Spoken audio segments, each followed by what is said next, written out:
پرۆژە یاسای بودجەی ساڵی 2021 عراق لە لیژنەی دارایی پەرلەمان و هەڵسەنگاندنی بۆ دەکرێت. دوای سەری ساڵیش گفتوگۆی لەسەر دەکرێت ئەگەر هەرێمی کوردستانیش داهاتەکانی ڕادەست نەکات ساڵی داهاتوو بودجەی بۆ ڕەوانە ناکرێت. منسوور بەعێجی پەرلەمانتاری دەوڵەتی یاسار ڕایگەیاند ئەگەر هەرێمی کوردستان تەواوی داهاتەکانی ڕادەستی حکوومەتی فیدراڵ نەکات بە هیچ شێوەیەک لە ساڵی داهاتوودا بودجەی بۆ ڕەوانە ناکرێت.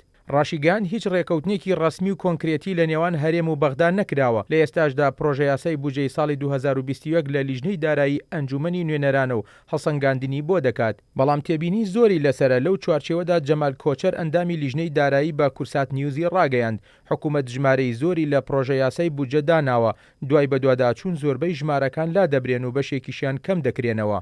لە هەمان کاتدا بودجەکە خەرجی ناپێویستی زۆری تێدایە و هەندێک وەزارەت و شوێنیش هەیە بودجەی زۆر کەمی بۆ دانراوە. ڕاشیگەیاند پرۆژە یاسای بودجە بۆ حکوومەت ناگەڕێننەوە، بەڵکو ژمارەکان دەگۆڕن بە شێوەیەک لەگەڵ ڕەوشی ئابووریدا بگونجێت. وتیشی دەبوایە بودجەی ساڵی 2021 لە 100 تریلیۆن دینار زیاتر نەبوایە، چونکە لە 2020 نزیکەی 75 تریلیۆن دینار خەرجی هەبووە. نابێت بۆ ساڵی 2021 زۆر لەو ژمارەیە زیاتر بێت. هەر لەو بارەوە شیروان میرزا ئەندامی لیژنەی دارایی ڕایگەیاند دوای سەری ساڵ گفتوگۆ لەبارەی پرۆژەکەەوە دەکرێت و بە دڵنیاییەوە گۆڕانکاری لە بودجەکە دەکرێت و قەبارەی بودجەکەش دەگاتە 160 تریلیۆن دینار، ئەوەش بڕێکی زەبەلاحە.